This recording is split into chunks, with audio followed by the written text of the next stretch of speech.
Torcedor do São Paulo, grande vitória do Tricolor contra o Cruzeiro no Morumbi, 2-0. Vamos acompanhar aqui o pós-jogo, a mídia analisando, falando dessa vitória importante do São Paulo, que está no G4 do Campeonato Brasileiro, mais 3 pontos hoje. Deixa o like para estar fortalecendo, se inscreva também no canal, mas agora bora pro vídeo, galera. Falar do São Paulo, que também vem numa pegada boa. 10 jogos com o Zubeldia, invicto, 8 vitórias, 2 empates. Hoje mais uma vitória. Porém, num primeiro tempo, André, que o São Paulo fez O São Paulo fez gol no começo dos 2 tempos, né? Perfeito. 5-2. 5-2, para resolver a parada. Esse é o primeiro aí, ó. Aí, com uma falha, inclusive, do Anderson. Mas é um São Paulo que, no primeiro tempo, olha, flertou com a possibilidade até de uma virada do Cruzeiro, André. Nesse primeiro gol aí, muito se fala sobre a colaboração, participação do goleiro do Cruzeiro. A única coisa que dá para dizer em defesa dele é que a bola tem um kick um pouco estranho, mas a minha... Aliás, olha esse lance também, André. Olha o kick da bola. O gramado do Morumbi, como é que tá? Dá uma olhada. Fica olhando. Olha isso. Como diria o outro, ela poderia ter complicado a vida do Rafael. Esse foi a bola saltou mais alto nessa. Exato, foi. Mas a minha impressão é que o goleiro do Cruzeiro errou o tempo do chute. E aí, por isso, ele não conseguiu fazer a defesa. Mas o São Paulo fez 1-0 com o Lucas aos 5 minutos e só foi ter controle do jogo depois da expulsão, que foi um lance muito parecido com o que aconteceu no jogo Vasco e Flamengo. E nesse período em que o Cruzeiro deu as cartas do jogo no Morumbi, o empate poderia ter saído pelo menos um par de vezes.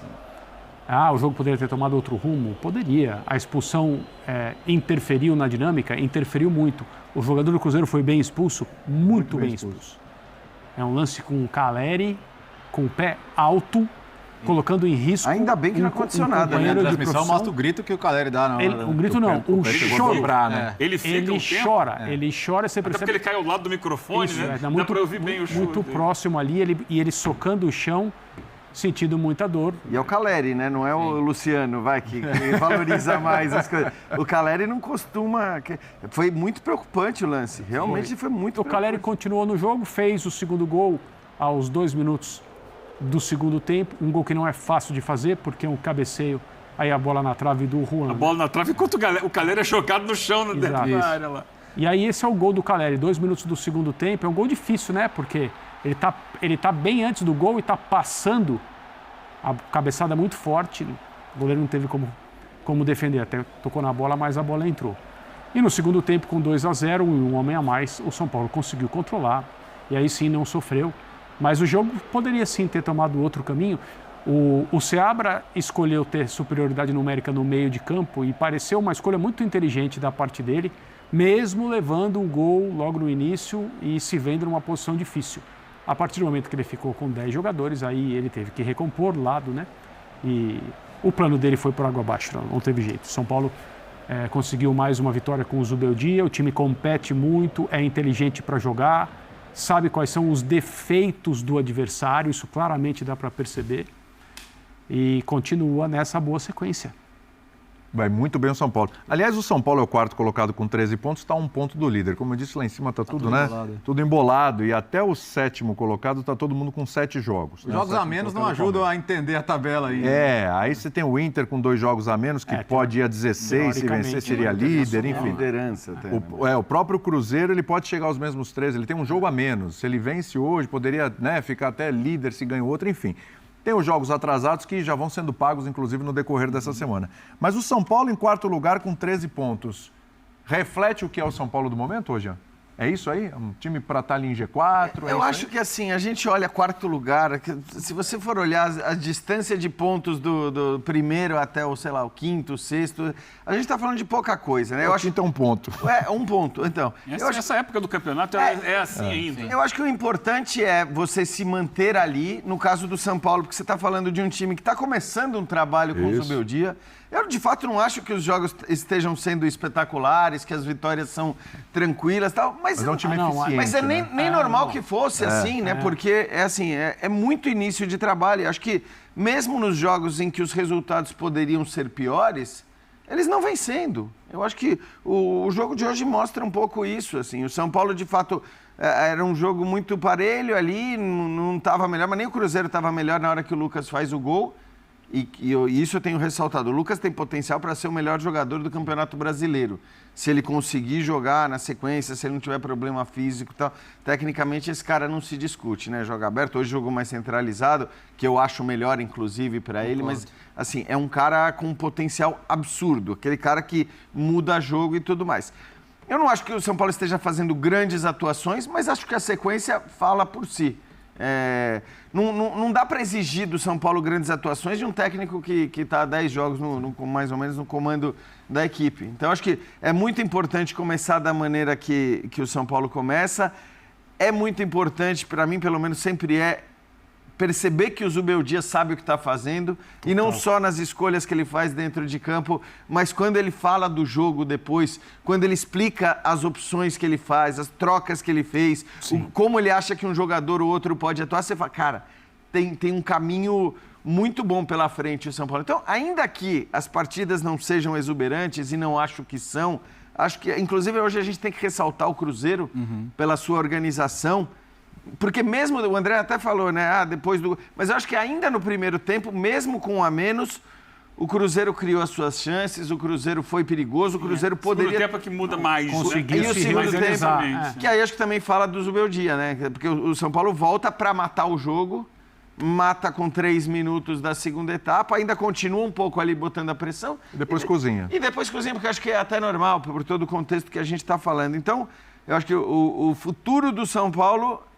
Para mim, ele é promissor, não quer dizer que é favorito para ganhar o Campeonato Brasileiro, não acho que seja. O brasileiro, pelo menos, não, mas acho que nas Copas tem toda a condição de brigar de igual para igual com qualquer um. Então, acho que o futuro ele é mais promissor do que as partidas têm mostrado essa qualidade até agora. Acho que os resultados são muito bons e isso é importante também para esse futuro, também para dar tranquilidade e tudo mais, porque a gente sabe como a banda toca por aqui. E assim, foi uma semana para o Cruzeiro que teve um momento muito importante no meio da semana, com o Mineirão cheio, vitória, classificação em primeiro na Sul-Americana, que acho que realisticamente é um título que o time pode almejar, mais que hoje o título brasileiro, que é uma coisa mais para frente, e tem bons valores técnicos, né? O Matheus Pereira, todo mundo sabe do nível que ele tem, mas hoje o Barreal fazia um bom jogo, muito bem, sabe? O Gabriel Veron teve ali possibilidade de marcar, então acho que meio do ano, com nova gestão, possibilidade de tentar qualificar um pouquinho mais o elenco, eu acho que mesmo com a derrota, o torcedor vai entender que o time estava bem no jogo até a expulsão e que hoje... Se não fosse a expulsão, ele poderia, de fato, ter almejado, porque o gol parecia bem maduro no momento da expulsão do Marlon, né? Tava para chegar a qualquer momento. Eu gosto muito da ideia de jogo do Seabra. Porque ele é ousado, ele quer a bola, ele quer o jogo, ele vai incomodar o adversário, ele sobe marcação. Para mim, há uma falha ali no lance do primeiro gol do São Paulo, que quando o Lucas volta para buscar essa bola, o Lucas vai buscar essa bola quase que no círculo central. Sim. Ninguém percebe esse movimento dele. E quando deixa ele pegar a bola, girar e acelerar, depois para parar é difícil. E quando ele acelera, ele vai com liberdade. Ele passa por dois. Quando chega a marcação, ele já está embalado. Aí, então, assim, faltou alguém entender esse movimento dele e acompanhar para impedir que ele arrancasse. Mas, tirando isso, até a expulsão, é um jogo muito bom do Cruzeiro, muito bom mesmo, de dificultar muito o São Paulo, de subir marcação. O São Paulo passou a ter que quebrar a bola o tempo inteiro. No início até estava funcionando, o Calleri brigando lá com os zagueiros, impressionante como ele briga, né? O tempo inteiro está lá, cotovelado daqui, puxando de um lado, soco do outro, ele está lá brigando com os zagueiros. Só que em determinado momento isso parou de funcionar e o Cruzeiro começou a ter a bola, começou a gerar, e era dono do jogo. Ele era o São Paulo não estava conseguindo jogar no momento que saiu a expulsão. Nos, 25 minutos anteriores à expulsão, era um jogo em que a gente viu o Cruzeiro senhor do jogo. E é muito legal porque a gente vê isso fora de casa, com um elenco limitado. O elenco do Cruzeiro hoje ainda é limitado, tem bons valores, alguns, especialmente o Matheus Pereira, que é acima da média. Mas o resto do time, a gente olha, que o Verón é bom jogador, o Barreal é bom jogador, não tem aquele centroavante, o Rafa Silva jogando ali na frente, mas para ajudar exatamente do que como um jogador de referência.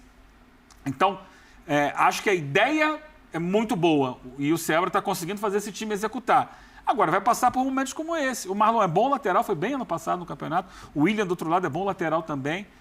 Mas errou. Aí, no que errou, joga fora tudo. E aí, quando você para e o técnico é obrigado a recompor, aí tira o jogador mais avançado, o Rafa, coloca um lateral, recompõe meio de campo, você vê que a postura do Cruzeiro no segundo tempo vou marcar aqui atrás, não vou mais subir marcação. Aí acaba o jogo dele. Sim. Porque a distância para ele conseguir chegar lá na frente com um jogador a menos é muito maior. E o São Paulo faz o segundo gol. Aliás, queria destacar o segundo gol do São Paulo, uma coisa que eu tenho falado muito aqui. Uma das coisas que me agrada no jogo do Zubeldia. Explorar lado do campo, jogada de fundo. Tabelas e triangulações pelo lado do campo. Vai na linha de fundo cruzar, porque tem centroavante lá para isso. São Paulo tem feito várias jogadas assim, vários gols e outras jogadas que não terminam em gol, mas que levam perigo. E o segundo gol do São Paulo foi isso, né? A ultrapassagem do Wellington indo no extremo da linha de fundo e cruzando para o centroavante. Isso dificulta muito o trabalho da zaga. É um futebol mais antigo, que hoje em dia está pouco em moda, né? Porque os laterais quase não vão mais à frente, porque os pontas são de pé trocado, então eles normalmente trazem para o meio a jogada. Mas o São Paulo tem trabalhado muito isso e me agrada muito. Olha o Morrinho, ó. Olha lá agora, um detalhe. Eu achei que o Anderson tinha falhado uma... A bola passa em cima do braço dele. A quicada é em cima. A quicada é bem na hora que vai pegar no braço. Ontem, na final da Champions, teve uma defesa do Courtois semelhante a essa. Só que, primeiro, na bola não quica. E ele vai com os dois braços. Verdade. Chute de fora da área. Agora eu me lembro, esqueci.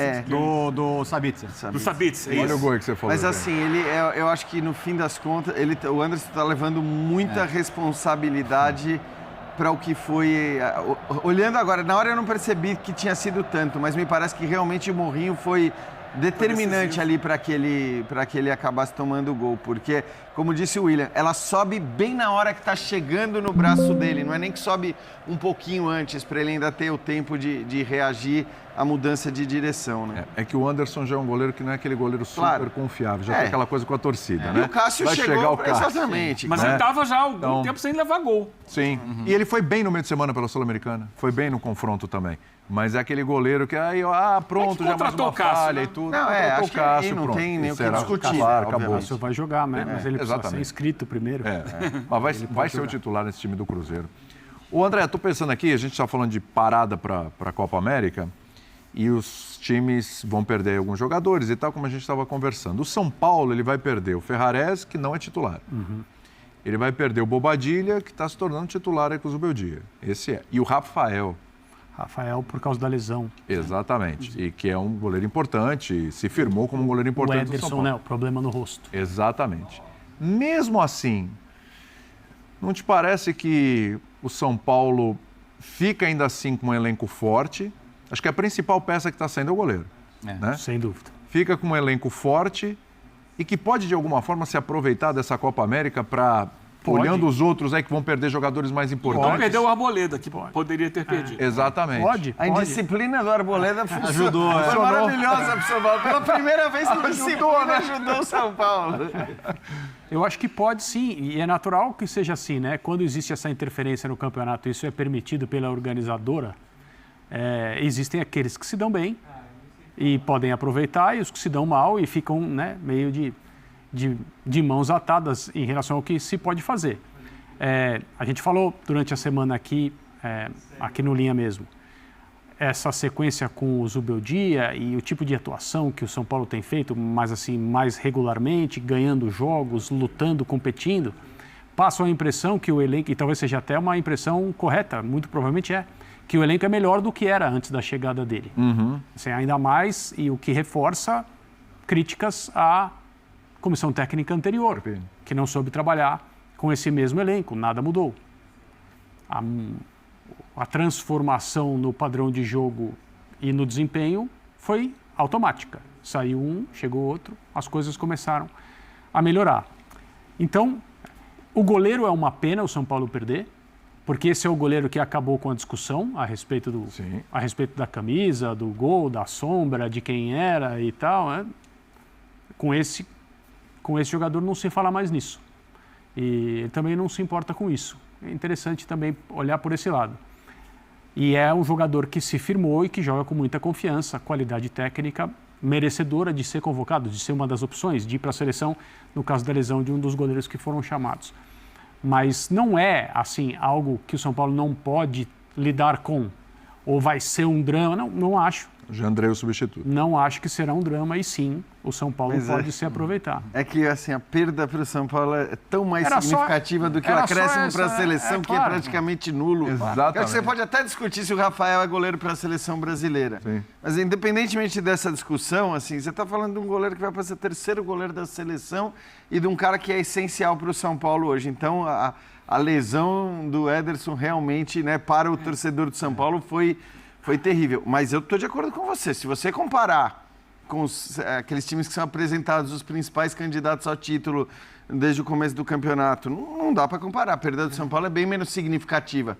Flamengo, principalmente, a gente fala sempre do Flamengo, porque o Flamengo, metade vai para a seleção uruguaia, né? Para ficar só na Uruguaia.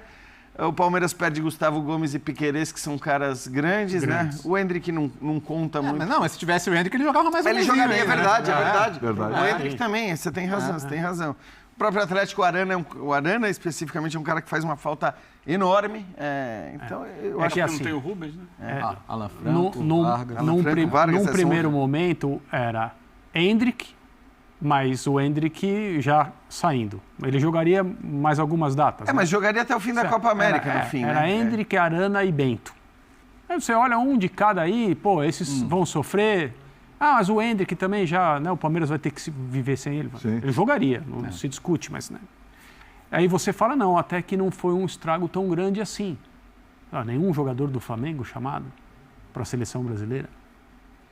Né? É verdade, os desfalques são para as seleções dos outros países. Nenhum, são dos outros. E aí você começa aqui, de repente, Rafael, aí você fala, cara, é o que o Jean falou. Se fosse um jogador de posição, eventualmente esse cara joga. Tem um cara suspenso, alguém se machuca e tal. O Rafael não vai jogar na Copa América. Ele não vai jogar. Exato. Ele vai ter essa experiência, é bom, é legal, tal, do ponto de vista dele não se discute. Mas ele não vai jogar. E o São Paulo precisaria dele em campo. E não são poucos jogos, não são poucos pontos. 9 rodadas? Em disputa. 7 a 9 rodadas. Bom, dependendo de quando pensando chegar, que a seleção brasileira deve ir longe, né? Porque tem isso também, né? Eu estava outro dia falando com um amigo rubro-negro e ele com um dilema, né? Eu acho que talvez o torcedor, na sua maioria, nem tenha esse dilema. Mas é que, assim, por gostar muito dos jogadores, especialmente, né, do Arrascaeta, por tudo que ele já ofereceu ao Flamengo, tal, a coisa de torcer contra a seleção uruguaia, de torcer para a seleção uruguaia cair. Eu acho que essa é a opção da maioria do torcedor rubro-negro. Mas é pouco provável que aconteça. Pouco provável que aconteça. Agora, em relação ao Rafael, o curioso o Rafael é importante porque ele foi um cara que deu uma estabilidade à posição de goleiro no São Paulo. Sim. Estava muito difícil de aparecer desde a saída do Rogério. Tanto que ele chega até a seleção brasileira. A questão o Jandrei é um dos caras que falharam antes. Né? Sim. E a gente pensa assim, se por acaso ele falhar uma vez, falhar duas, aí vem todo aquele peso de um passado do São Paulo com dificuldade de goleiros e essa pressão psicológica talvez seja maior em cima dele do que de outro. Se fosse uma outra situação num outro clube que não teve essa lacuna na posição, porque é uma posição muito específica, entendeu? É verdade. Bom, só lembrando que o São Paulo tem um outro desfalque, né? Eu esqueci aqui, me perdoe, o Rames Rodrigues, né? Não é. Não esqueço a ironia, não. É irônico. Né? Rames Rodrigues já está lá com a seleção colombiana, né? Na mesa aqui. Muito bem. Pode ficar lá direto. Podia ser. Certo companheiro nosso estaria tremendo se você fazer um contrato com ele. Mas isso é engraçado, né? Eu imagino que haja muitos São Paulinos torcendo não só para a Colômbia ir longe, como para ele fazer uma tremenda Copa América. Exatamente, para valorizá-lo. para valorizar, para sair. Quanto melhor, melhor. Não é nem para voltar bem, pessoal, é para sair. Exatamente. Bom, e o Palmeiras venceu mais uma fora de casa, é o melhor... Tá aí, galera, vitória importante do São Paulo contra o Cruzeiro, 2-0, Lucas e o Caleri marcaram os gols que deu a vitória e os 3 pontos. E foi uma vitória importante, São Paulo entrou no G4 do Campeonato Brasileiro, fazendo uma boa campanha também no Brasileirão. E o Zubeldia, né, desde a sua chegada aí, invicto, fazendo um grande trabalho, São Paulo fazendo mais um bom jogo. vitória importante, destacar mais uma vez a torcida, né, que estava presente ali no Morumbi. Os jogos no Morumbi sempre lotados, né? Casa cheia, hoje não foi diferente. São Paulo conquistando esses 3 pontos muito importantes no Brasileirão. O Cruzeiro teve um jogador expulso, mas o São Paulo tem todos os méritos, né, nessa vitória de hoje. Isso aí não vai tirar os méritos da vitória que o São Paulo conquistou. E o torcedor aguarda ansioso amanhã, né, o sorteio para conhecer o adversário das oitavas de final da Libertadores. Amanhã, 13h, a gente vai conhecer o adversário do São Paulo das oitavas de final da Libertadores.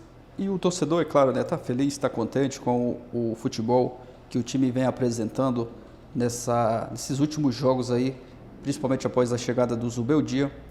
O São Paulo está conseguindo manter, né, a regularidade, né, uma sequência boa de vitórias, e a gente torce, né, para que continue assim nessa pegada. Agora vai ter os dias aí sem jogos, o Brasileirão vai, se não me engano, 10 dias sem jogos.